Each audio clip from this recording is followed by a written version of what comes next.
snap your fingers. It's so catchy. I mean, how long did it take you to make that, Adam? I'm thinking weeks. That's got to be something from like your childhood. That's some 5 Kanye minutes. West level fucking shit right there, dude. Because Adam's life is dope and he does dope shit. And I do dope shit. Click. Click. So let's go ahead and start with the Reddit thing, man. That's, I don't know how many of our listeners, both of them, are even familiar with Reddit. Again, I'm a nerd, and so it's always shocking to me that people don't know what Reddit is. I use it to get a lot of information. Not that I believe everything on Reddit, but it has led me to research things. I know that's fucking weird that a person would actually, dig up facts about something he's interested in. But it appears from this picture that you sent, Adam, that someone has decided to hack these subreddits. The one we're looking at right now is the Great British Bake Off, r/Great British Bake Off. And it is basically just graphical vomit of Trump. I don't mean that that I hate Trump and he's vomit. I'm just saying if you saw this page, this is fucking awful. They just changed every asset on the page to be a "Make America Great Again" banner. Basically, we'll post it on our Facebook page for people's viewing pleasure because that's awesome. And we were just discussing before starting this off that, but what is the point of doing that other than triggering people and being an asshole, right? Because you're not going to persuade me. Like we were saying, wow, we were all going to vote for Biden until we fucking saw that. And well, that's just a thing of goddamn beauty. I didn't realize they could hack a subreddit. Now, I guess I will vote. We see Trump. the power. We see the sheer goddamn intelligence and might of Trump. The wind whispering through the trees. And as a disclaimer, I have no intentions of voting for Biden. I will probably vote for Jo Jorgensen. She's the Libertarian Party candidate. I'm not saying she's going to win or that I agree with all of her shit, but I refuse to be forced into the mockery that is the fucking choice system of giant douche and turd sandwich. Thank you, Trey Parker and Matt Stone, for that. Well, on a related story, she may actually wind up being Batman. Batman. Yeah, if you've been following her closely, there was a couple of days ago where she was supposed to have some sort of event. And shortly before the event, she was bit by a bat, and they started her on her first series of rabies shots. Jesus. Yeah. On Twitter, somebody reached out and said, hey, you're supposed to be bitten by a radioactive spider. Are you going to be Batman? And then she tweeted back, I am not Batman.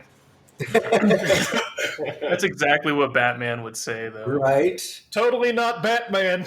She's got a pretty fun sense of humor, actually. I think one of the problems with the Libertarian Party is they're really not quite sure what they are, and they have a bad habit. Like she had tweeted that she was going to abolish the ATF and stuff. And while I'm not a fan of the ATF, you're not going to sway your moderates with things like I'm going to go in and abolish a government entity that people are under the impression keeps us safer, right? And I don't believe the ATF does. I think it's a money suck. I think it's a tax money suck, and I think they cause more problems than they could ever possibly fix.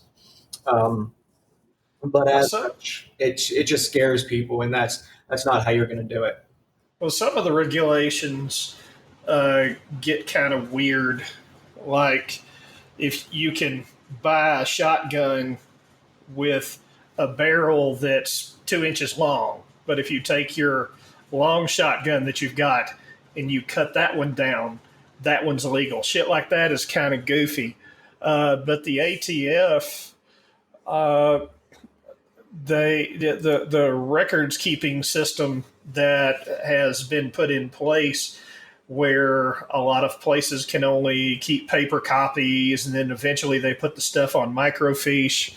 And if they want to go back and research anything about a gun store or, when a gun was purchased, blah, blah, blah, It takes a long time, but make no mistake about it, gun dealers are in severe fear of the ATF because occasionally they'll come through and look through their records, and if every transaction is supposed to have this paper receipt, well, if they lose one of those paper receipts, they can get in deep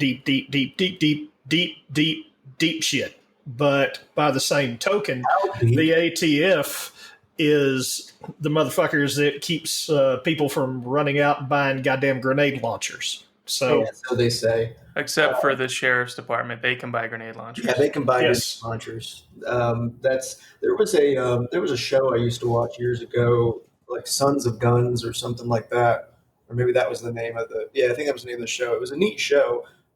He was a child molester. It was great. Yeah, there was a lot going on with that, right? One of them being that I think they did get audited, and they could not account for quite a few heavy caliber weapons, right? Oops. And that's why, and there is I'm a Second Amendment fan, supporter, whatever, and I'm not sure how I don't really feel like there should be a concealed carry permit. I think you should just be allowed to conceal carry.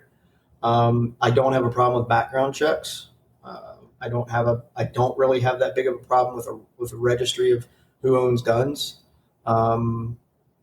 because of the fact that if it's done, correctly, the idea that, I love these guys that come out and they say, they're going to come take our guns and and all this stuff. If you are stockpiling weaponry and ammunition in some belief that you're going to fight a federal government with a military, and yeah, I know Vietnam and a lot of these other little resistance groups have done just that, but you're talking tanks and we weren't and, you weren't talking the modern U.S. military then.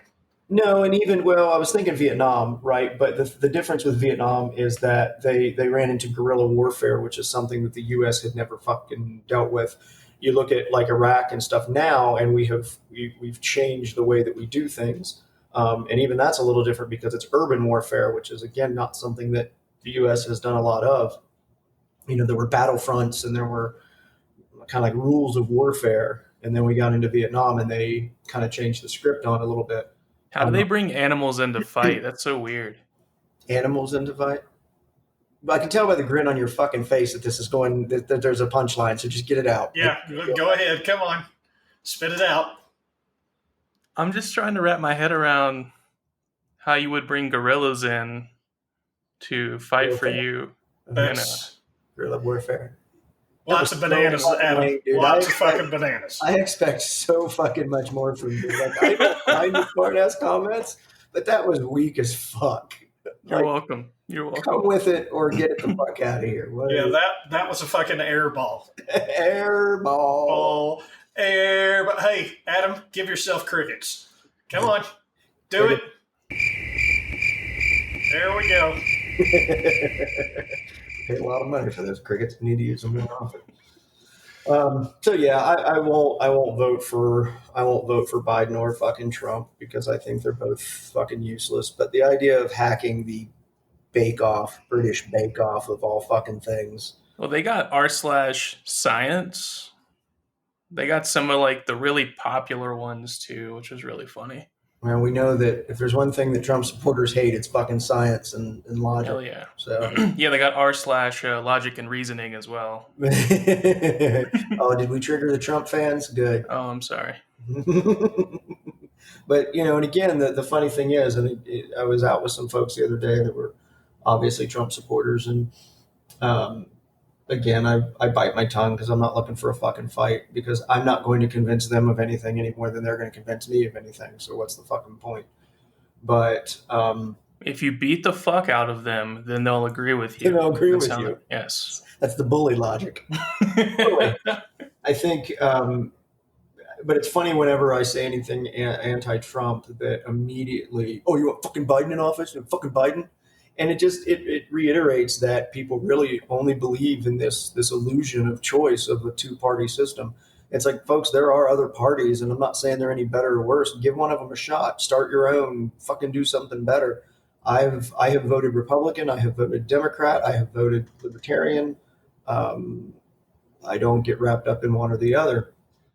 But it is funny, that dichotomy, that you can't say something good or bad about either one without someone assuming that then they know exactly where your mind's at, right?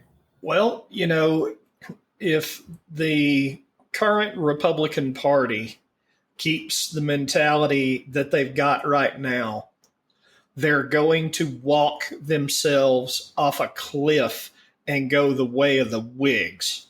I don't know, man. There's a lot of goddamn stupid people out there. Here's the thing about it: the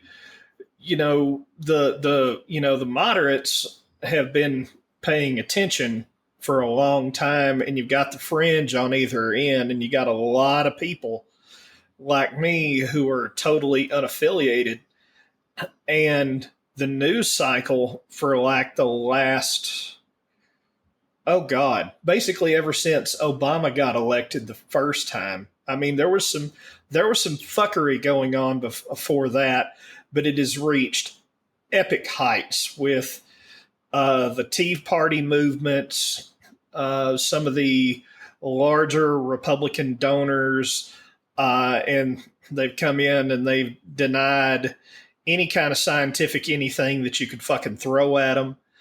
And it's just the abandonment of logic and the willful tearing down of American democracy as it was designed to be is just fascinating. You can look at the Red Map Project. I encourage anybody to look that up. The Red Map Project was designed to redistrict the entire United States in such a fashion that it would be virtually impossible to get rid of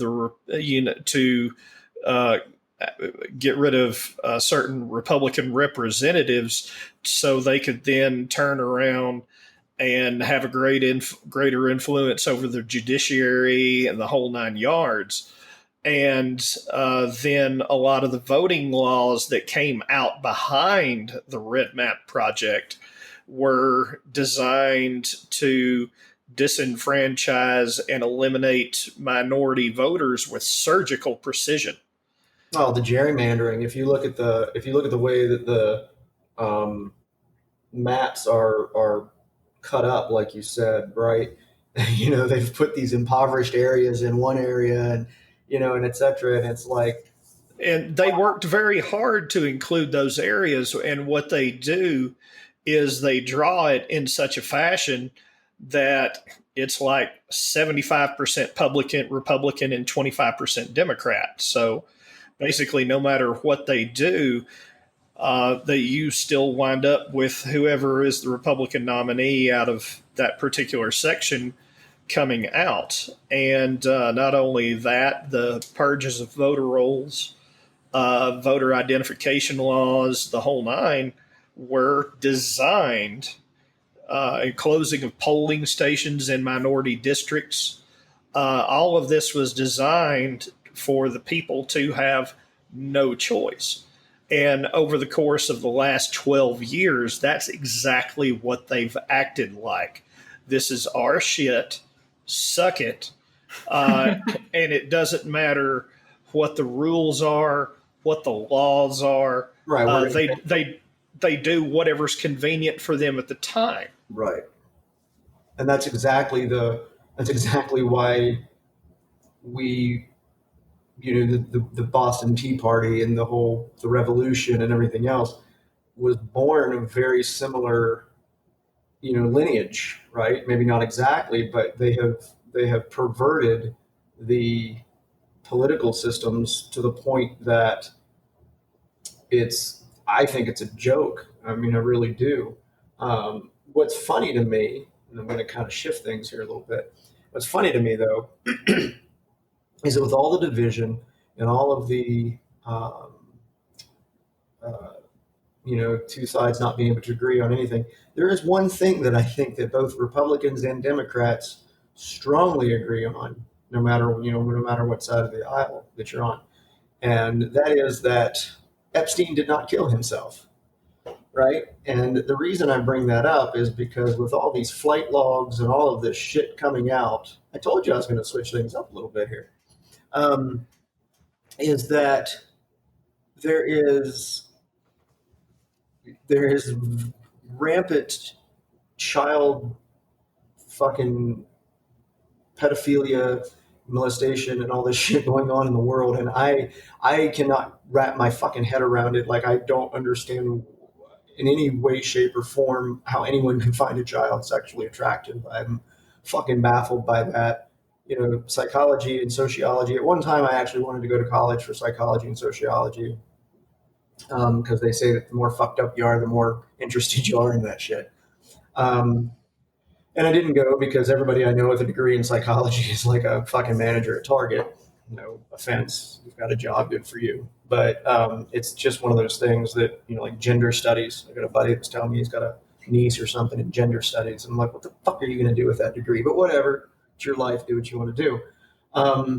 Ask if you want fries with that. Yeah, I mean, that's kind of how I feel about it. But so, and pedophilia is one of those things. I remember reading that psychiatrists and people who study that kind of stuff have never been able to figure out where it comes from. Like, they can't find a root for it. Of course, they say, like, if you were molested as a child, you're more likely to become a child molester. There's a statistic out there. I'll find it somewhere. And that kind of, again, it's still kind of an odd thing. But, or that you'll have some sexual perversions or something. Again, I'm not a psychiatrist, so I don't want to speak to that. But there's people understand why serial killers do what they do, right? They can get into their fucking heads, and I mean, there's documentaries on it and what triggers this shit, but they've never been able to really understand what triggers pedophilia. But there's, like I said, if you talk to anybody, it doesn't matter what your fucking religion is. It doesn't matter who you're associated with, unless I guess maybe you're a member of NAMBLA. Look that one up. That's kind of fucking gross. NAMBLA. What is it? National Association of Man Boy Love, or National of America, or something. Man Boy Love. Yeah, I said it. So there are some folks out there that support it, but they, of course, are all people that get into that. But we've got this ring of pedophilia right fucking in front of us now with Epstein, and Clinton has been supposedly involved with it. And now here's what I will say. I don't believe that everybody, I know right now the big thing that is Tom Hanks, because Tom Hanks was apparently on an Epstein flight log. I don't know how many. I don't know that anybody really knows how many, or if any of that shit's even real. And then he applied to be a citizen of Greece. And I was having a discussion the other day with some folks, and they're like, fucking Hanks is a kid diddler and all this shit. Again, I don't know if he is or he isn't. I'm not trying to pass judgment. But I don't think the two are correlative. I think that to become a citizen of another country takes a little bit of time and energy. I'd like to see when he started the process. If he started it like 2 days after the fucking Epstein logs came out, okay, that looks bad for him, right?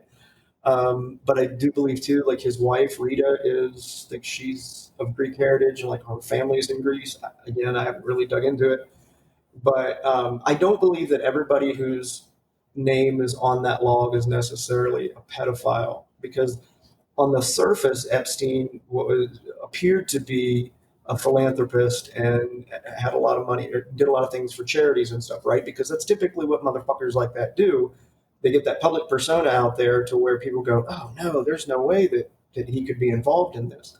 So I think being on one of his planes isn't necessarily an admission of guilt. I'd like to see a few things. Like, I'd like to know, how many times were you on his fucking plane? If you were on his plane and went to his island, the island is kind of damning in and of itself. If you were, even that, not necessarily. Let's put your don't know what happened when you were there. Okay, let's put now I can't make you put yourself in the mind of a child molester, but let's put you in a situation where you like to do something that's frowned on by society. It's a crime, and you could get locked up for 20 years for it. Using logic. Okay, cool. Got it. All right. So now, if you're going to incriminate yourself, and like I do, the roots of any good conspiracy are the more people that you have involved in this conspiracy and the more people that have to keep silent about something, that the more likely it is to fall apart. So I don't even necessarily think going to the island damns you. What I would do is take a very close look at who he associated himself with often, because those type of predatory behaviors, if you can get a group of people together who compare notes or whatever else on any forum, I believe that he more than likely had an inner circle. Sure. And I would be shocked. I would be absolutely blown away if it was more than a dozen people, but I would really like to know who those dozen people were. Well, because you're right. The more you're around somebody, the more likely you're going to know. Like, I can drop hints and see where you go with it. It's like if you smoke crack and you're trying to see if someone that you're with wants to smoke crack with you. Exactly. You're going to drop some hints. But you're not just going to pull a fucking crack pipe out and be like, oh, hey, you me? We get, so I'm like, yeah. Yeah, no, you're exactly right. And that's probably the best simplified version that you could use, is that you're going to drop little hints and see what the other guy says, and then kind of it culminates into something. And to Doug's point, right, one of the reasons that I don't believe a lot of conspiracies, I'm not saying there ain't some black ops shit going on out there that we don't know about that's complete tomfuckery, but it's pronounced Hanks. Well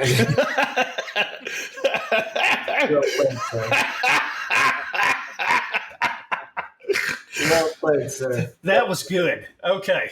So I firmly believe there's shit going on out there that we don't know about, and that's deep and dark and, really creepy. But I think that, like Doug said, the three of us have had a hard time. We couldn't decide on Mexican or fucking, the other day when we went to Micro Center, we couldn't decide what we wanted to do for fucking lunch. I can't get three people to decide what the fuck they want to do for lunch. And you're telling me that several hundred people have created some kind of, mass conspiracy, to this global level. And I just don't believe it. I absolutely believe that Epstein was doing shady shit. And I absolutely believe that there were politicians and some very high level folks involved, and that it's fucked up. But it just fucks with me that it's right out in the open. It's right out in front of our faces now. But we're too busy deciding, again, douche or fucking turd sandwich, right? That's what we're fucking worried about right now. I think it takes a certain type of person to want to be a really wealthy politician or a philanthropist or whatever, and that person is a fucking sociopath, and those people tend to be fucking child molesters. So you end up running into people with similar interests if you just happen to have a fucking shitload of money. Yep. And you just roll around with enough people. George Carlin made that comment about the illusion of choice and everything, and he says that these people don't need secret handshakes and Illuminati, the robes and all that. I use the term Illuminati because it's convenient for me. I don't mean the people that wear robes and do candlelight fucking seances. It's really along the lines of what Carlin said, where all of these people go to the same schools, they go to the same country clubs, they have that inner circle, right? Yeah. They're all in that inner circle. They don't need all of this fancy symbolism to perpetuate their nonsense. It just is. And that reminds me of something, speaking of Reddit, that I saw the other day about people were freaking out because one of these COVID medical vans or something, that the emblem on the side of the van was Anubis, who is the god of death in Egyptian culture. So I went and looked. The company that owns these vans is called Aardvark. The fucking symbol is clearly a simplified Aardvark. No, it's not. No, it's not, because everything's a conspiracy. and that was. And I want to feel smart. Okay, I want to feel smart for once. Okay, so I know something no one else knows. That's Anubis. Yes. It was, and one of the people even said, one of the comments said, why do they keep using these symbols? You would think that they know they're going to get caught if they use it. And that's my point, right?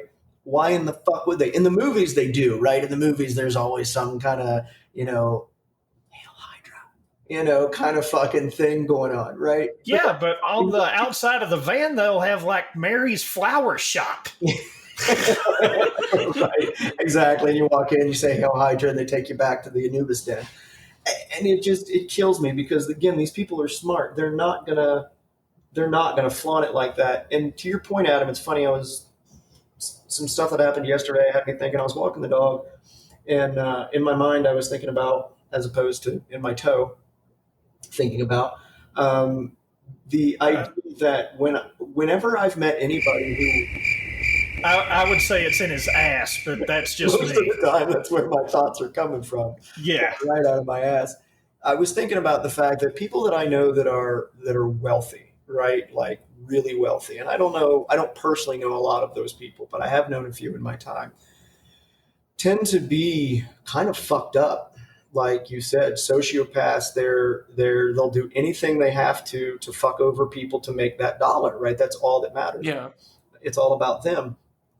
Now, I know some people that are moderately wealthy, like some folks that own construction companies and things that are very, very hard workers that are comfortable, but not wealthy. And then you talk to them and they tend to be really good people. And then I know some poor folk that are just the nicest. Like, part of their problem sometimes is the fact that they'll just do anything for anybody and they're completely selfless. Yeah. And it's just interesting. And I'm not saying that all wealthy people are psychotic, and I'm not saying all poor people are no, not. But the Venn diagram is basically a picture of a fucking circle. What the thing is Venn diagram, by the way. You look at a lot of people that reach a different level of success in different professions, and it's like when you've got musicians at the top of their game, you might have to worry about that person committing suicide because they have a lot of internal angst and feelings that they really don't know how to deal very well with, and it comes out through their art, and they do it beautifully. You have CEOs that are psychopaths, and we've discussed this before, and they tend to rise to the top because they don't care. So, when you're talking about the super wealthy, and not someone that's super wealthy that inherited something, but someone that ground up, built something, and became a multi-billionaire, there are going to be certain personality types that accomplish that a lot better than everyone else because a lot of the other noise that's in their brain is shut off, and that's what they're singularly focused on. Just like you got autistic people that are, that are great on technical things, don't have a lot of social skills. You got other forms of autism like Williams syndrome, where they can't remember shit about fuck except for anything about people, and they tend to fall in love with practically anyone that they meet that's a semi-nice person. It's just shit like that. Different personalities get to different places. Yeah, I would agree with that. And that's, a couple of the people I was hanging with yesterday, they were all business owners and stuff, and listening to them talk. And I think that there's a certain almost arrogance that comes with starting your own business. And not that I won't even say it's a bad thing, because in what I consider arrogance, understand I am not a very confident person. So what I see as arrogance a lot of times is really just confidence, right? I have a hard time separating arrogance and confidence when I'm dealing with people. And I think you have to be confident because the few times I've tried to branch out and do anything, I second guess myself into fucking oblivion. And you're never going to be personally successful if you do that to yourself, right? There's a few things that I've tried to do, but I fully agree with that. And again, you get to the CEO level, and these motherfuckers are making millions upon hundreds of millions a year, and it's like, what do you do after you reach a certain point? Like, if you dropped $100 million in my lap right now, I would be oddly conservative with it. I think because I've had to work very hard for my money and my things up till now. So the idea of buying some $50 million mansion and shit, I'm like, first of all, I don't need 4,000 square fucking feet. I'm also an introvert, so the idea of, a lot of people are like, I'm going to buy this 4,000 square foot fucking house and have parties all the time. Ew, people in my home, fuck off. Yeah, but you can flex on everybody, dude. Yeah, and see, and you know what? That is the point. That is the arrow straight to the center of the fucking heart. It's about flexing. When you get into you gotta flex, you gotta show them, like, look what I did. Right. You ain't got this. And you ain't got this shit, bro. Fuck you. Come eat my food at my house. You suck. Flexing, is that the new word for peacocking? Same thing. Yeah, it's the same thing. A dick measuring contest. Yeah, exactly. And that's people that I know that tend to be kind of that aggressive wealthy, like they are like that. It's about, look at this thing I have this BMW, I have this. And I get it, that's a measure of success. But then I talk to you and I look and I realize your marriage is a fucking scam. Your children fucking hate you. Yeah, but look at all this stuff I got. You ain't got the new phone, bro. You ain't got the new fucking watch. Look, this shit's pure gold. Pure gold. This is a Rolex. It doesn't even tick tock. You just wind that bitch up and it just runs. Look at me. I'm not compensating for anything. Look at me, boys. I'm not compensating for anything. My marriage is fine. Everything in my life is fine. My mom didn't hug me enough. I had an uncle that maybe hugged me too much. I'm not sure which direction it goes in there. And that's exactly it. And what it really boils down to is that I would rather be happy. You can keep your money. I mean, money doesn't make me happy. It does allow me to purchase things that not help, but so the other day I was talking to somebody and they said they were more about experiences, right? He and his wife like to travel and go do things. And I'm not a big traveler. I get uncomfortable outside of a certain kind of zone, and I don't have as much fun. Like anytime I've gone on any kind of vacation outside of the country or whatever, I'm uncomfortable for the first few days. And it just, and he said, but I'm not as big into the toys and things. And I thought about that and I thought, I'm really not either. I have a motorcycle, but that motorcycle allows me to go experience things. I love traveling all over Colorado and seeing things, and I like getting into places that, riding out and seeing things. I would like a Jeep because for the same reason, not because I want to flex on people and say, look, I paid way too fucking much for a nameplate on a 4-wheel drive vehicle. It's because that Jeep can take me into places that not everybody gets to see. Right. And that's what I want to do. So I have a balance of toys versus experience. I don't buy toys just to say, oh, look, I have a $50,000 CVO Harley Davidson, right? I would do that if I was going to travel the country and I wanted the most comfortable, powerful motorcycle that, I feel like I could get. I would go get like a big road glide or something. But the idea of just having it to flex on people, I've been that guy. I don't see the point in it. And actually those types of people annoy me a little bit. It's same. Like you said, oh, good, you have things and stuff. But okay, I know people that are poor as fucking dirt and are some of the happiest, most well-adjusted goddamn people in the world. And I'm somewhat envious of them, right? Yeah. I do okay financially. I'm not wealthy by any goddamn stretch of the imagination. I pay my bills and I save a little money so that, and I save money in order to so that if something bad happens, I can take care of it, right? Because let's face it, the more money you have, the more comfort you have, and the better ability you have to face bad things, right? If your car breaks down and you have some cash money saved up, or you have good credit card, you can take care of that. I remember back when I used a lot of baling wire, duct tape, etc. to fix zip ties. Because the idea, I used to take spark plugs out and clean them and put them back in because I couldn't afford the $40 or whatever it was to change out the 6 plugs in the plug wire. So I just clean all the fucking contacts and shit, right? Damn, dude. Yeah, everybody did that shit, dude. I grew up in Alabama, But and not everybody before you went out and bought new spark plugs, what you did is you pulled the one out that you had. You got a bucket or a steel something or another, or even a mason jar, poured some gas in it, drop that fucking thing down in there, and then just let it chew on the carbon for as long as you had, preferably a day, because we used to do this shit all the time with lawnmowers and dirt bikes and stuff like that. And then we'd pull the thing out, go wire brush on it, check the gap on the thing, adjust the gap, screw it back in, fire that shit back up, and it'd roll on down the road.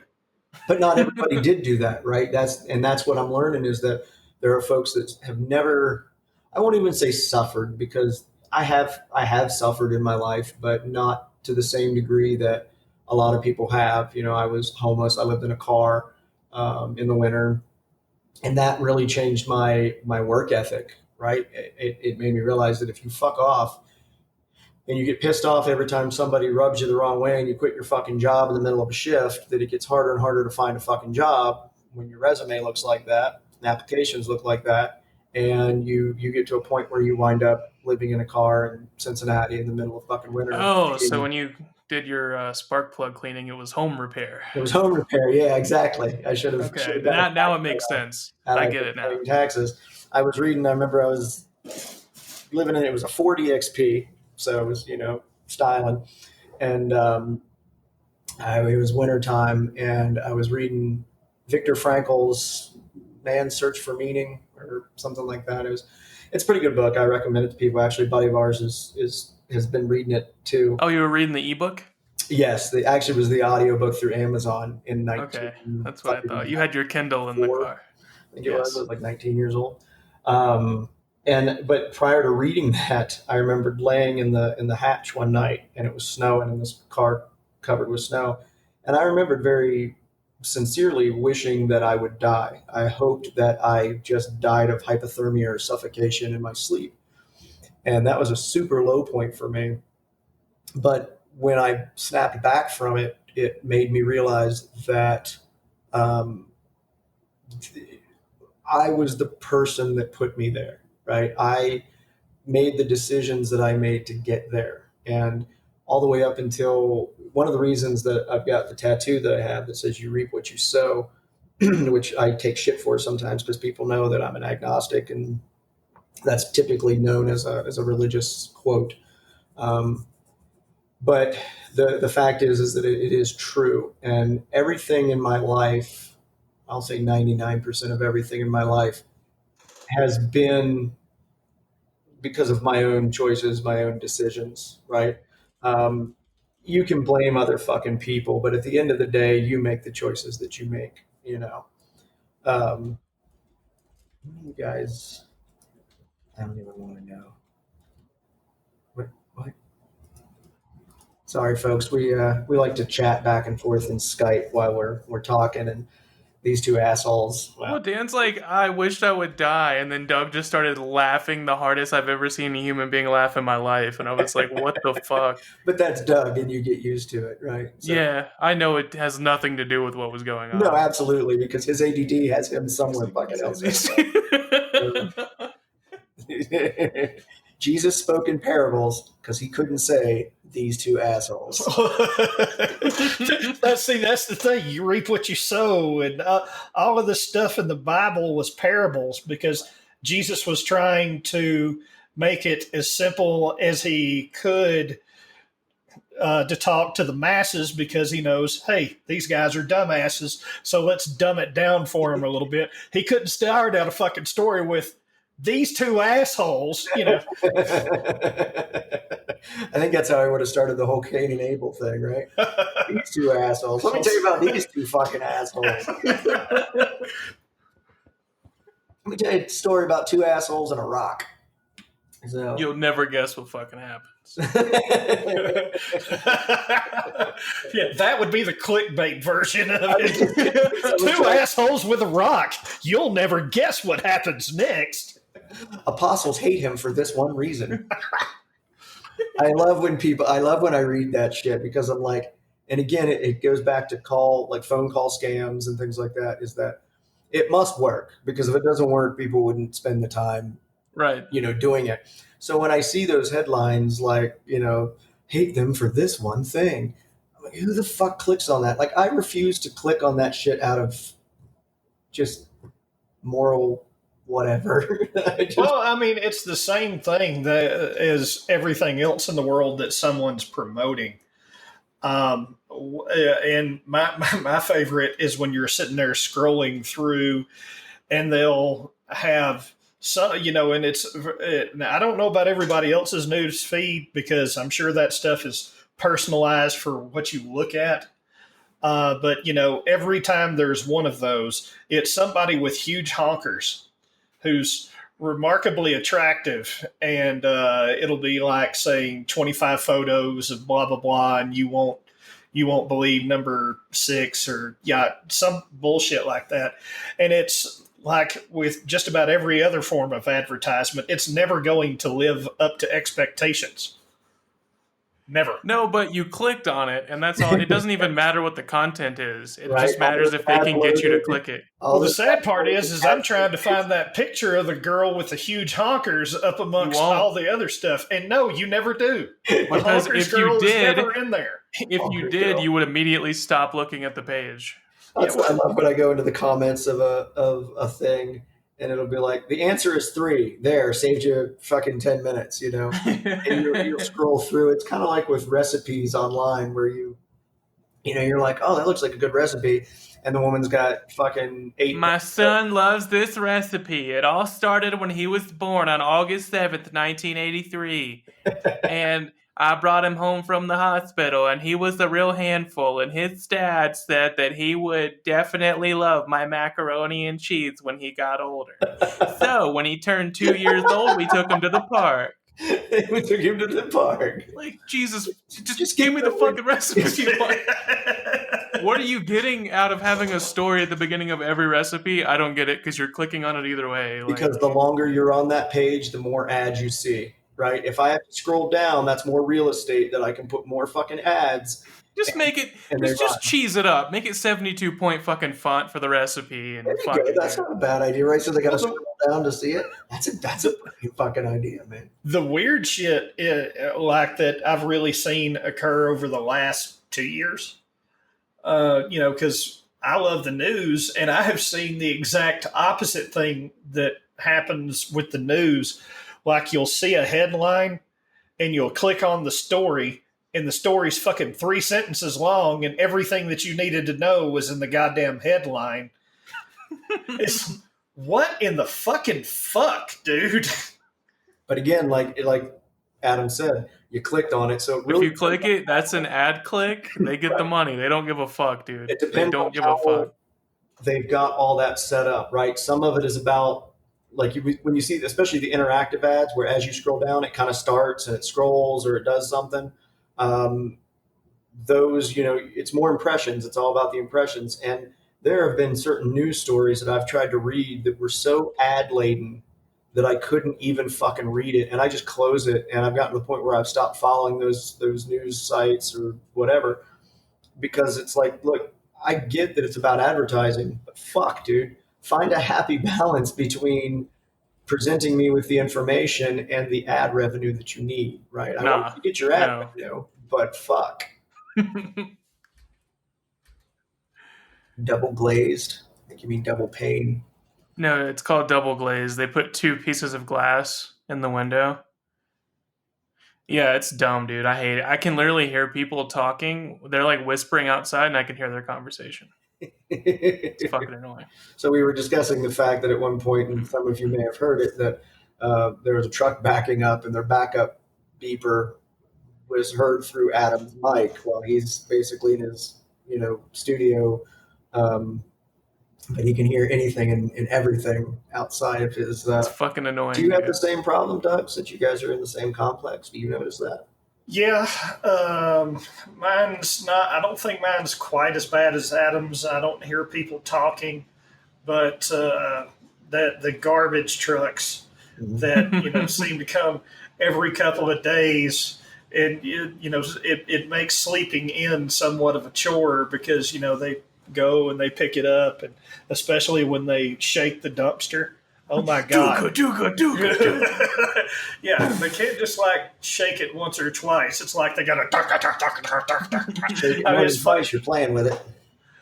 It's fucking crazy. And there's some dude or woman, I don't know if it's a dude, that is getting something delivered. I don't know if it's the newspaper or whatever else, but there's somebody that comes through here every night in their pickup truck that they had some exhaust work done on, and stops right in front of my apartment every night at 12:30, on the dot.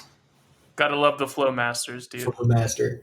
My apartment is eerily quiet. I'm in the center of my complex. I've got an apartment above me, and then of course connected to both sides, so I'm kind of isolated. I don't hear much as far as in the apartment. But then, caveat to that is that I had someone break into my garage a few weeks ago. Caught him on camera. I leave my garage door cracked open because my apartment is kind of a front to back configuration, the front door, and then you walk straight down a hallway. The rooms are off that hallway, and then it goes straight back into a connected garage. So I leave that garage door open and then the front door open, or the sliding door open, to keep wind going through, breeze going through. And one night I forgot to close it. And I got a notification on my phone that a camera in my garage caught some activity. Didn't think much of it, thought it was like a moth or something playing with the camera. Then I check it, and some dude's rolling up in my fucking garage. I was like, neat. Speaking of slipping through tight crevices, Ho, ho, ho. What a segue. I'm pretty good at that. Doug is dying to talk about this. I saw this article the other day and refused to read it. So I should have known that Doug would catch this. I will read the headline and then I will let Doug speak on it, since I did not actually read the article. But the headline is, "Water beetles escape death by crawling out of their predators' butts. Study." Yeah, they found out. Well, see, they were wondering why there were so many of these water beetles around, because frogs seem to be eating them all the time. So they dug deeper into it, and they found out that the frogs would turn around and eat these water beetles. And the water beetles, who refused to die, pulled a Lemmy-winks and started doing the journey out the poop hole. So let's see here. Read it, Adam. I was going to say, I just saw that about the same time you did, Adam. So please read the first line of this news article in the Daily News. Please. NY Daily News. All right. First line. Let's see. Let's scroll past that. Okay. Rectum nearly killed him. That is one of my favorite lines. Rectum damn near killed him. So I got to give the author props. That's. Oh, do you? Okay. I do, because I find that amusing, because I'm a fucking child and a moron. It says, water beetles eaten by dark-spotted frogs escape through the amphibian's digestive tract and use the back door, according to a report in Current Biology. So the interesting part about that is I don't know the biology of a frog's digestive system, but I have to assume that they don't have the same kind of stomach acid that a primate does. They do. The thing is like when these beetles are eaten, they're eaten whole, right? And frogs. Most frogs, unless it's a really large prey item, they don't chew. They just swallow it.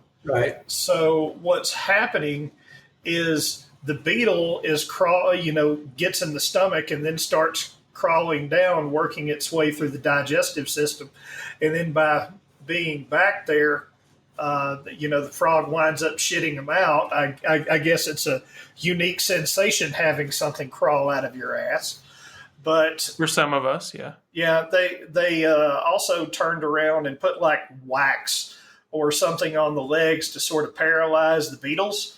And yeah, they died and came out a day later. But when the beetle came out alive, it was about roughly 6 hours later. And the theory is that they're not hanging around that long in the stomach. Gotcha. Yeah, they're actually using their own mobility to crawl out. I was just That's reading awesome. This says, the study published Monday claimed water beetles that successfully escape through the rear exit have to do so quickly as frogs' digestive juices will dissolve prey that sticks around. Japanese researchers found that 90% of the beetles observed were passed within 6 hours, and the bugs were still alive when they emerged from the excrement of the frogs that ate them. That's, so it just goes to show that no matter how deep in the shit you are, you can just buck up and pull yourself out. Shawshank Redemption, boys. The Shawshank beetle. Yeah, that's what we should call that beetle, the Shawshank beetle. I like it. Yeah, I like it. Now some of you are going to have to go fucking Google Shawshank because you're 12 and don't know what that is. Or is that, we give Adam a hard time about things that happened before his, year of birth, or how do you know anything about Shawshank Redemption? He's like, you know that just because I was born after that, it still exists. I can still go preserved find forever on something called fucking film. it. I can watch it later. I never read the book. I hate when people, I hate the phrase. I fucking hate the phrase. Oh, the book was so much better. Well, no shit, Sherlock. It was a 400-page fucking novel that took you 3 days to read versus a 2-hour goddamn movie that they had to, and in the all books that stuff, they boil it down to a 100-page script. There's Right. a lot of shit they got to cut out. Well, in books, it'll say, oh, Adam realized that the things and the stuff, and he thought this and he thought that, and you don't get And on into screen, that. I'm just like this. There you go. Exactly. It's dumb to ever say the book was better than the movie. That is always going to be the case. You might as well come out and be like, hey, water's wet. And no shit, Sherlock. What? I disagree. I disagree. It's simply Fuck off. Go get yourself some dehydrated water, asshole. I think it's pompous, right? I think it's, oh, look, you read. Congratulations. Albeit I haven't read a book and I can't tell you how fucking long. My ADD in my 30s went goddamn nuts and I just can't even sit and read. But in my teenage years, especially, I was a voracious reader. I read a lot. And I read Orson Scott Card's Ender's Game. Fucking phenomenal book, right? And when I found out they were making a movie, I did get excited. I wanted to see where they went with it. I also knew they'd never make sequels because if you read any of the other books, that it becomes kind of fucking eerily violent. But I watched the movie. It was okay. It was cool. It was fun watching the characters and the scenery come to life. But I didn't run around. I didn't run around saying, oh, the book was much better. I just assumed that everybody fucking knew that, right? Nah, man, nah. It's yeah. Valid argument. Good argument. Absolutely. Man, nah. The movie was a movie. The movie was totally a movie, and therefore it was better. Yes, because I didn't have to read it. Because I didn't have to invest the time and energy into reading. I don't know. I personally cannot vouch for any book-based movie that I've seen where I've read the book and seen the movie that I've said, oh, the movie was better, right? Just now, I can't say that about much of anything. The originals are almost always better.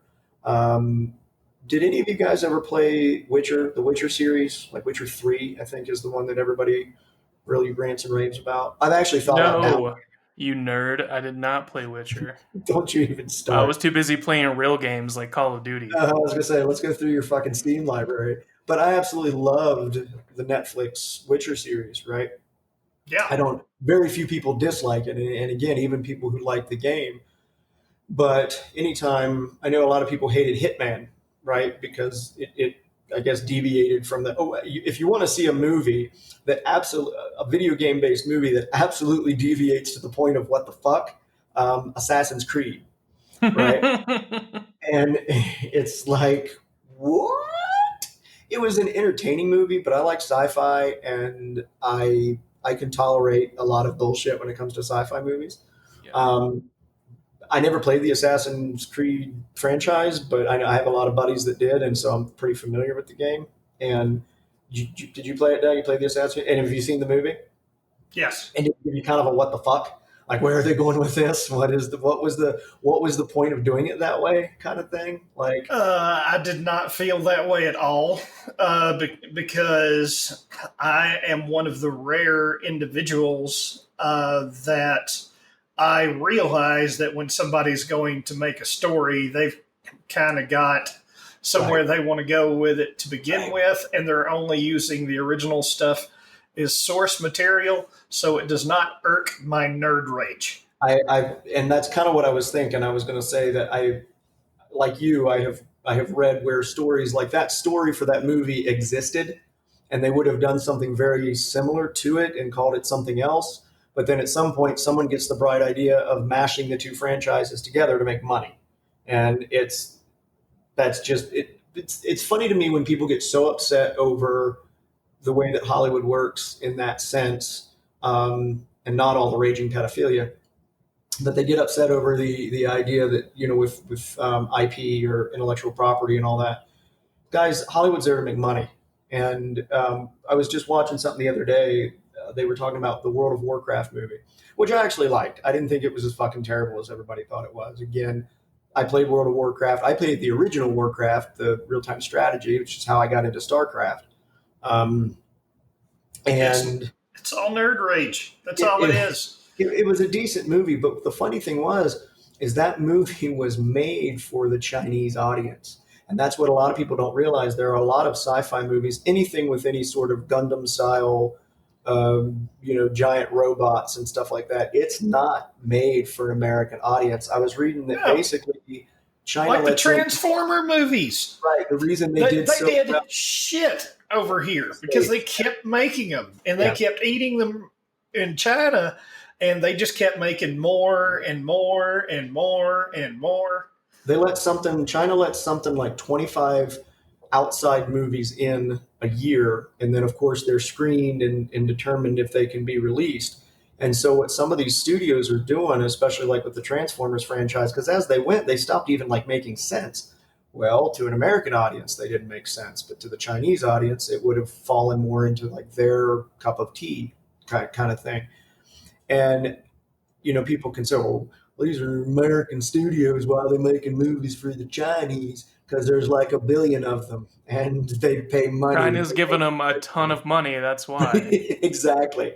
Again, we are exporting fucking movies. We export pork and we export fucking movies, right? There are more Chinese people, so they have more buying power in China. That's how that works. Welcome to the global economy. So it's just funny when I see people get all pissed off at that concept. Again, they nerd rage at that, but raging pedophilia. Who was it? Corey? Was it Feldman? Yes. Yeah, it was Feldman. Who said he would expose all the pedophiles if he gave him like $1 million or something? Well, and unfortunately he lost his fucking mind at some point. But he had been preaching it for years, and everyone, unfortunately, because of his kind of weird behavior on top of it. Well, again, if you grew up in fucking Hollywood like he did as a child, and you were molested, and you saw the pedophilia, and you saw how fucked up things were in the world, it probably would leave you acting a little unusual. Like every fucking child star ever? Yeah. Right? There's a very few of them come out unscathed. Yeah. Speaking of child stars, it reminded me of Alyssa Milano, who, as a kid, a teenager, I had a huge fucking crush on, right? And as Sam, she was hot. And as Sam on Who's the Boss, so same age. She was hot. Has lost her fucking mind. Apparently, just reading, she did have COVID or was tested positive for COVID or whatever. But she's gone liberal to the point that she's kind of like getting lost her mind. Shut down the country and print more money, I think was one of her tweets. And I'm like, print more? Oh, Jesus. Okay. Again, people who don't understand how money truly works, but whatever. She's also upset that a podcast that she started not long ago She is upset that Joe Rogan has bigger numbers than her. Well, life's a Fucking bitch. Joe Rogan, dude. Exactly. It's fucking Joe Rogan. Joe Rogan has been podcasting since podcasts were a thing. Yes, he That was is like one of the true. first ones. That is true. I'm not a Joe Rogan fan. I think the guy's brilliant. I'm a Joe Rogan fan. See, Get out of here, Dan. You've been voted off the fucking Rogan. island. Well, see, Get out of here. It's You are the because weakest fucking link. Smart, and he's not. But I will give him have props. you heard his comedy? Yeah, it's better than his podcast. I don't Yeah. know comedy. So I'm not a fan, but I will say this: I don't have to be a fan of yours necessarily to respect what you've done. I'm the same way with music. There are artists out there that I'm not a fan of, but it's like with Nickelback. I like their first couple of albums. I know it's fun to hate on Nickelback, right? Because it's this Why? I don't understand. It was like 1 year everyone decided to hate Nickelback. Like they right. never liked them. But Let me illuminate you, Mr. Lester. Okay. Here is the reason why Nickelback got such hate. When Nickelback got on the radio, it was almost like they're, I don't know if they were part of that pay for play scandal on radio that came out, but I swear to God, when Nickelback first came out, I was like, oh, I like this. This is pretty cool. And then they played it so much on the fucking radio that it seemed like every 12th song was something Nickelback. Yeah. So it literally wore them out at an accelerated rate. Go ahead, respond. That's not unique to and it's Nickelback. also, you said conspiracy, and I don't really think it's a conspiracy. Pay to play is just the model. It is. Well, they're like even people in Canada, where Nickelback is from, are sick of Nickelback, and let me tell you why. Well, I don't understand why it's only Nickelback. Every rap artist that comes out does the same shit. Every pop artist that comes out does the same shit. You hear their hit single for 6 fucking months on the radio. And then you hear Canada and go, God, this was a good song. Canada has a little known law about what gets played on the radio. Yeah, they can play stuff from America, Europe, the whole 9 yards, play whatever the fuck you want, but a certain percentage of the songs that they play on Canadian radio have to be from Canada.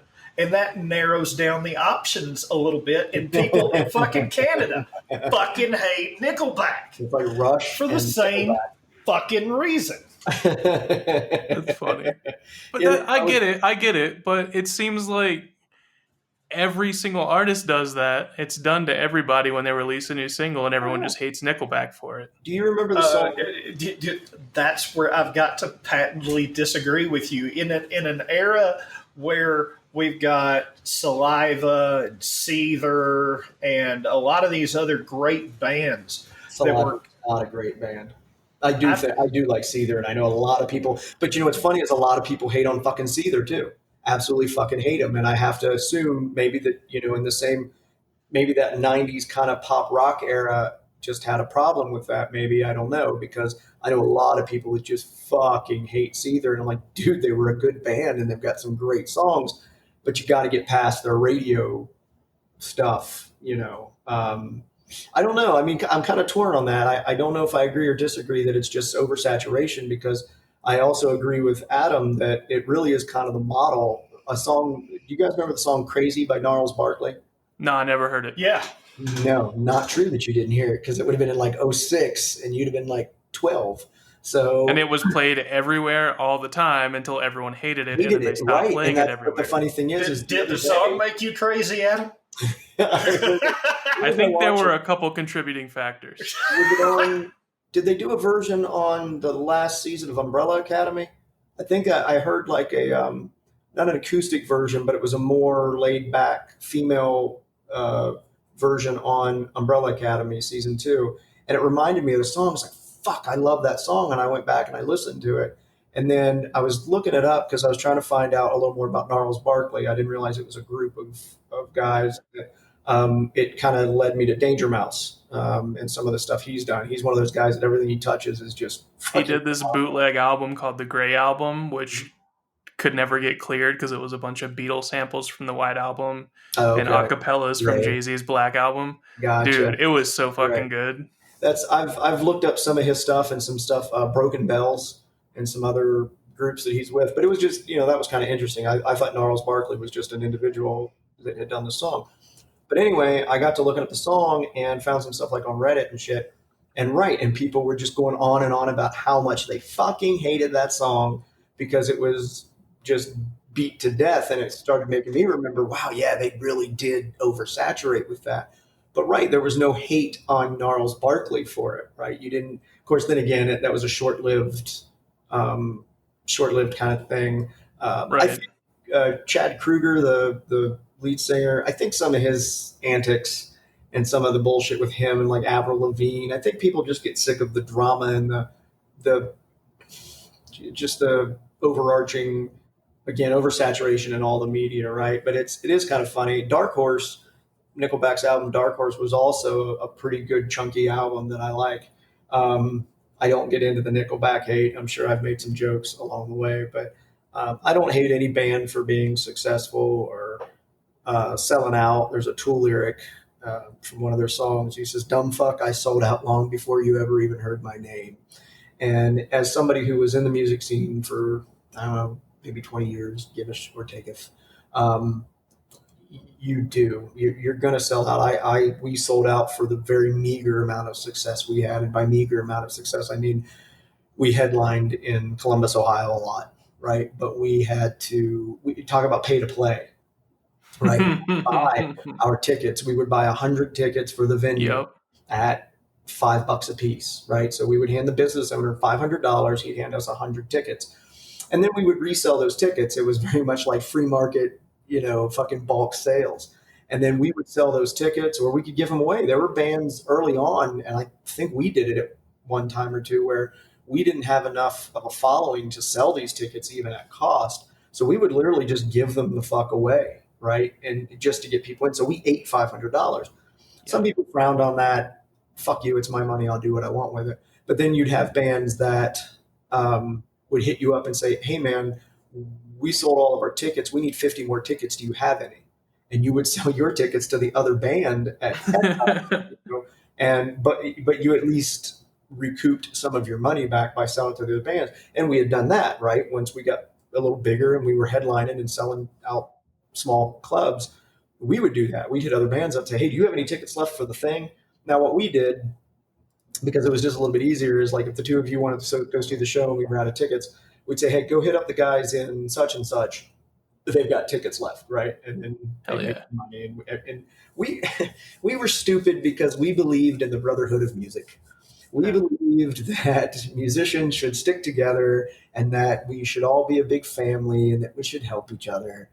And yeah, exactly. That fucked us in certain situations. I don't trust anybody. Our dealings were fucking great. I can think of a band that we fucked over one night. We told them we'd play a show, and then a better show fucking came up at a much bigger venue, and we were like, "Yeah, remember that show we do? Fuck you!" And that was a dick move, right? But it was when it was kind of in the beginning, and we were hungry, and we made bad decisions. But there's the brotherhood of music is something that I grew up with, reading about in Metal Edge magazine and thinking existed. And nowadays it just simply doesn't. There is no real brotherhood of music. It's kind of an everybody for themselves kind of thing. Excuse me. Oh yeah, Beirut. What the fuck, man? Yeah, speaking of things that have nothing to do with music. What do you what hold on, wait. No, there's an ad and there we go. Okay, sorry. I opened your link and there was this ad playing. It was like doop doop doop doop doop doop doop doop. I was like, what did Adam do? What is he playing? What's going on? I thought you had new panel music. Like I was used to the intro and the crickets, but I tell you what, before we hit that one, let's do TikTok first. TikTok is interesting, man. I'm flash on this one. I'm very pro banning the fuck out of this. And that's where we're going to fight because I don't think and everyone's going to say, well, India did it. Well, fuck India. I don't believe it should be banned. I think there should be some education and people have been educated. It's been coming out for months that it's a piece of fucking malware and no one will uninstall it. So this is where we are. It really feels like Trump is doing this to force the sale of it to a competitor that he is backing, because he even said that if Microsoft buys it, he's not gonna do anything, but he wants it U.S. owned. He says if it was wrong reasons for doing it, but I agree with the ban. Here's where I'm going with it. We banned Huawei. We can ban TikTok. Well, the angle that I'm coming at it from is, do you remember I think it was Equifax that got hacked not long ago? I still have fucking credit protection from that. So, yeah.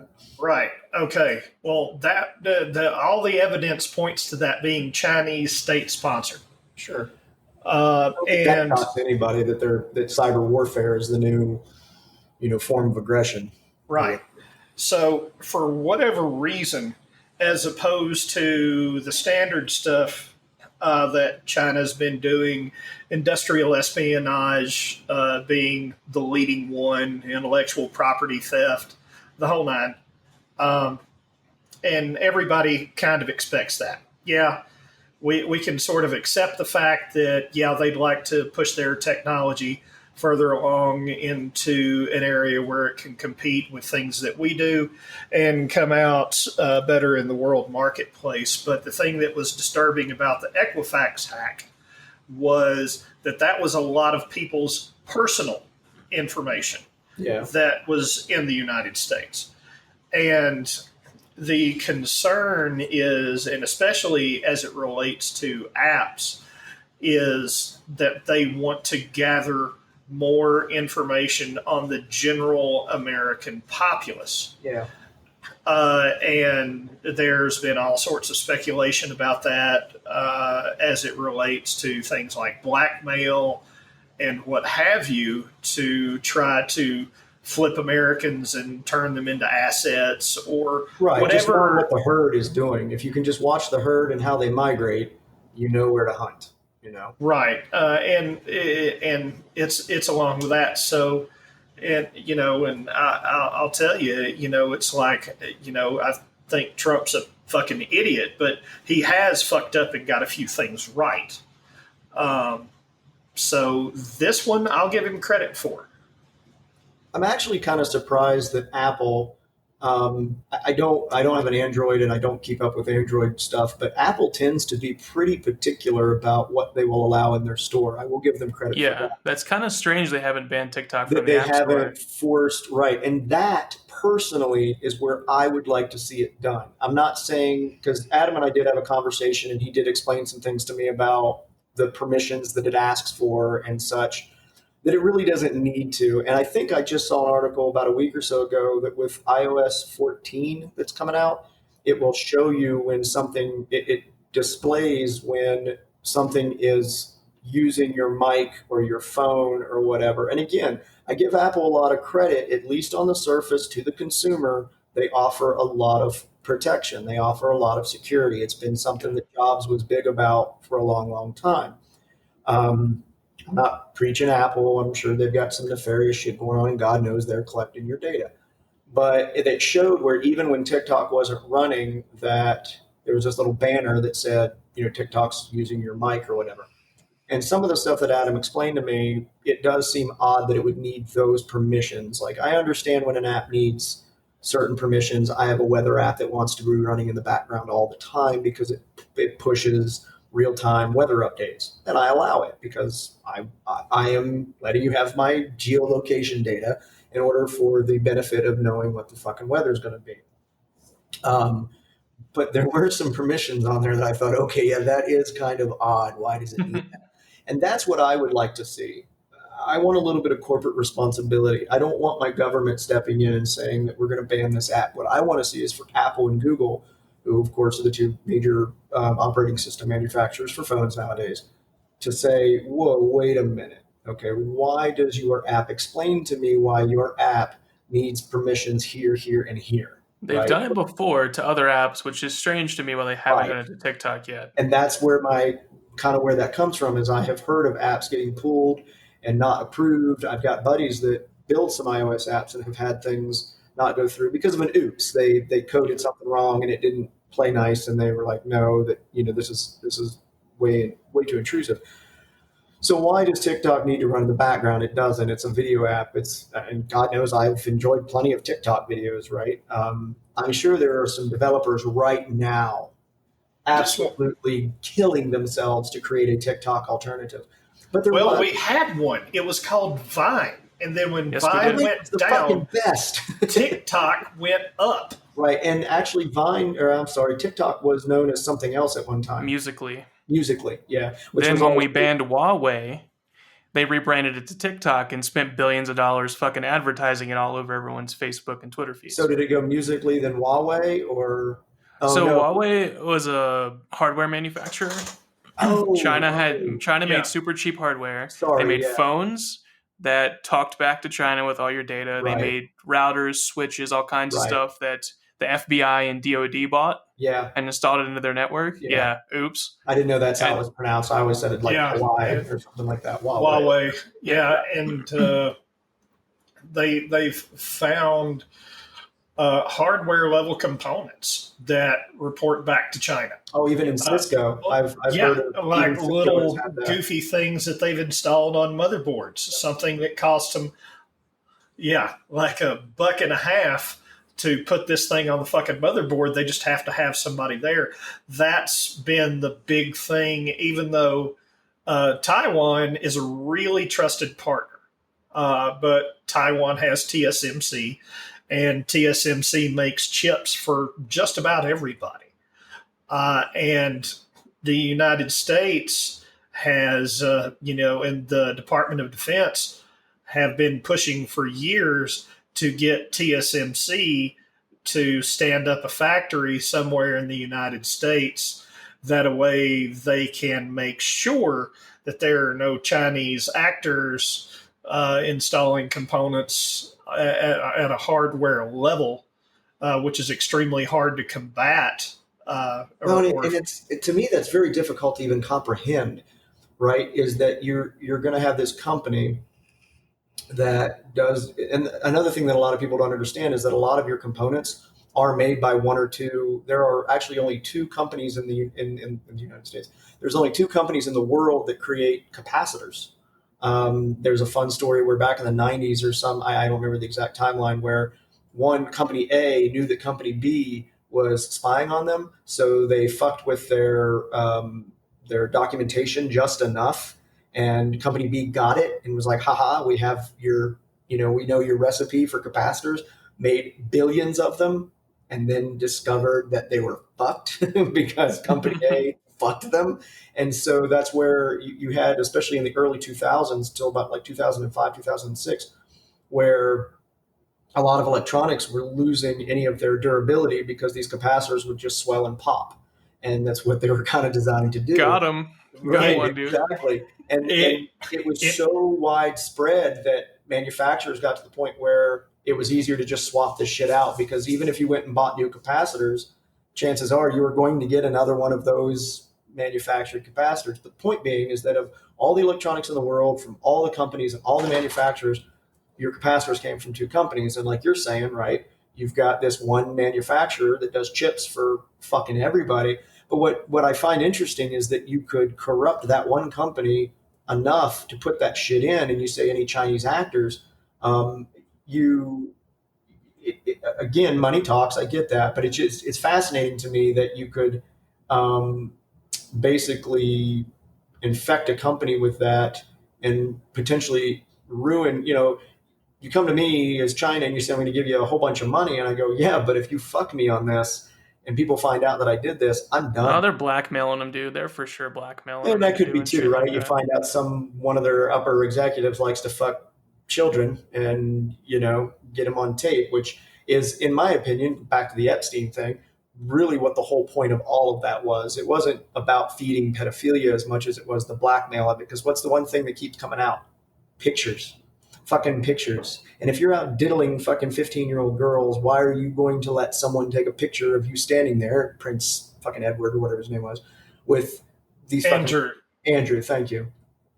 There's pictures of it. And I'm thinking, why would you do that? Why would you let people know that that's what you're doing?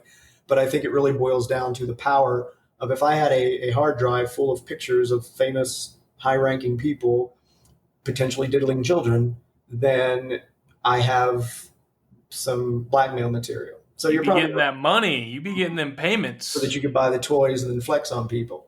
Yeah. We have unraveled the fucking mystery here, gentlemen. It's Yes. but yeah, like I said, the whole TikTok thing, I'm frustrated because I'm small government and I don't like to see our government ban things. I especially don't trust Trump when he bans things because I think there's ulterior motives. Maybe I'm just getting into a point where I fucking hate on everything he does, even if It is a little bit strange that he wants to take like one of the most popular apps and basically steal it and give it to Microsoft. It is kind of weird. I find it odd, but we'll see we'll see something else come out. It's not, the thing about TikTok is it's not a, like when we said Vine was around for a long time.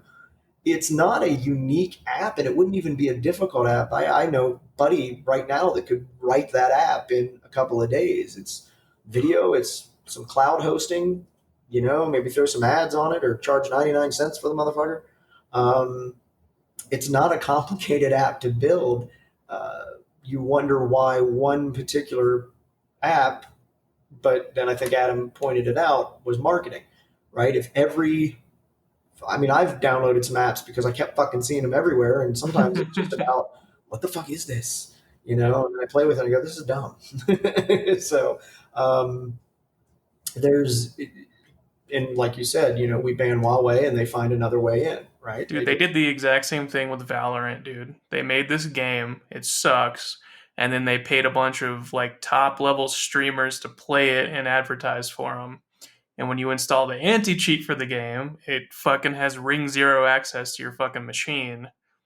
Hardware level fucking access higher than any user on the fucking computer has See, to your entire machine. As someone who is a gamer, I just went way over budget on my new gaming machine. Do I sound better now that I'm on a fucking super expensive machine? Probably. Oh yeah, I sound so much better. You can hear the coins falling. I can hear the dollars. Yes. I love gaming. I support anti-cheat because there's nothing worse than a fucking game that I like being molested by goddamn cheaters to the point you can't play it anymore. Aimbots. Yeah, I'm looking at you, CSGO. But I'm not going to give an anti-cheat that deep of permissions. I can argue and say I understand why they're doing it. It's so that you can't run anything and anywhere at any point to cheat. I would say that too if it wasn't owned by a Chinese company. Yeah, and we go back to reputation, right? If you've got a reputation of that's your shtick now, I'm a big fan of surveillance cams around my apartment. I kind of got started in it just for silliness. It was just fun, and they're getting cheaper. And there's a company called Wyze, WYZE. I have a lot of their cameras because they're about $20 a piece. They get a little wonky, right? And they irritate me sometimes. Some of the more popular alternatives are just too damn expensive. There's Tell us about some of the features, Dan. Some of the features of WiseCam. Well, let's see. They like to freeze up for no reason. They don't work with their bridge system that controls their door sensors and whatnot, and their support center basically just kept telling me to reboot it and shit. They didn't know you're not reading the copy that you were provided. that you were provided. Well, there goes those blackmail photos of me out onto the internet. But the reason I bring up Wise is that Bye-bye, Jerry Falwell. There was some there was some Reddit stuff where people were claiming that when they did trace routes and things that they were going back to Chinese servers, right? The company's owned by, I think there's one kid who appears to be Chinese, and I don't know. Again, could be fucking white as the day is long. Just look at logic, for God's sakes. But he don't face palm me. Um, This isn't a time to bash on logic. All but right. they claim that all of their stuff is stored in the States. I think it's all ran off of Amazon's uh, shit. What is their big back office? AWS. AWS. Thank you. And Dot again, China. like I said, if China wants to watch my fucking garage and people walking up to my front door, more power to you. I don't keep cameras on the inside for that very reason. It's all for outside. But at the same time, I can't say that the company is in cahoots with China just because some of their shit seems to have gone to servers in China. Because again, all of that could be, outside influence. I mean, honestly, look at AWS. Look at the power that AWS has. They can decide if a company succeeds or not. The FBI uses AWS. Do they really? That seems strange to me. I feel like with all the money my taxes pay, that they could create their own fucking web service. It wouldn't be as secure. It's the fucking government. Fair enough. Fair enough. But again, good old Jeff Bezos. Hate on him if you want, but they said that when you asked your Alexa if it was connected to the CIA or something, the reason that it shut off was because it then attempted to access actual CIA AWS nodes and stuff, and so it just cut off because you weren't authorized. Alexa, are you connected to the CIA? They patched it. She says no now. Did you hear? What'd she say? Alexa, are you connected to the CIA? No, I work for Amazon. She says no. I work for Amazon. Okay. That's more sketchy than just cutting off. No, I am not a police officer. Right? I'm sorry. I was ready for it to say, I can't do that, Dan. Right? My doors just suddenly lock. I'm like, okay. I like my Alexa. She gets on my fucking nerves from time to time, but I think it's fun, and I like the music and some of the other neat shit she can do. I've actually gotten into home automation here lately. With an apartment, it's a little bit different because I've seen the Disney movie Smart House, so I know how that ends. Smart House? I didn't even know it existed. So it's terrible. It was direct to, it was TV only. Yeah. Okay. Well, there you go. Yeah, I mean, there's arguments to it. I don't know. I like playing with it, and China, I do like playing with it actually. Yeah. So okay. I'm single. I can do what I want with my. Along that line, I refuse to get one because I've got enough stuff listening to me jerk off now. I don't need any more devices knowing the frequency, length, the whole 9 yards. I'm just saying. I get that. I don't care. I might start telling her to record it just to, I'm gonna lean on Rule 34 for my next website. Just don't send me the goddamn audio file. That's all I ask. Yeah. You send me that audio file, we're going to have some conversations. They're not going to be pleasant. That would be an uncomfortable 2.5 minutes for you, sir. For the record, that could have turned me on, Adam. I want you to know that. Yeah. What is this file Dan sent me? And then why did he text me? Don't look at that. Don't look at that. I accidentally sent that to you. I had a buddy years ago that we used to send each other kind of a Rickroll kind of thing where we would send each other the most fucked up porn we could find. And he sent me one of there's apparently a fetish out there for guys who like having sex with women when they're on their period. And of course, because porn has to take everything so much further, they play with the blood and all this shit. Yeah, it looks like The Shining. Yeah. And I was just like, okay, no, that doesn't do anything for me. But I'm very sexually open, liberated, whatever you want to call it. I don't give a fuck what you do to get your jollies. I just don't. Again, as long as you're not hurting anyone, touching children, beyond that, I don't give a fuck. Right. But I found this picture of there's this mental issue. I can't remember exactly what it's called, but it's where people will harm their own genitalia. And Pain Olympics. What is it? There was a video called the Pain Olympics where this dude chopped his dick off. Well, this one, the guy filleted his penis from the head down to the base, right in the middle. Kind of looked like a hot dog had popped in the microwave, and you could see where he just missed his urethra, and it's in one side, and it's they're on an operating table because he basically just fucking did this and cut it right down the middle, and he's in the hospital or whatever, and it's on the blue paper and everything. And I sent it to my buddy, and I didn't get a response. About an hour later, he called me and he said, "All right, dude, we're fucking done. We're done. You win. This is all you. I can see. Yeah. Fuck you if you ever send me something like that." Me and my buddy used to do the same shit, dude. And I gotta admit, when I first saw it, I was like, "Oh God, oh, that's horrible. That's going to leave me with nightmares. I got to send this to Ryan immediately." And that's another one of those things where, like, I can't imagine cutting into my cock and just keep on going. Like, it'd be all right. I mean, once you're in, once you're in, what the fuck? Just commit or go home, pussy. Yeah. Yeah, I don't know, man. Fuck all that. And on that note, flaying penises is all I got for the day. Penis fillet. Penis fillet. Fillet penis.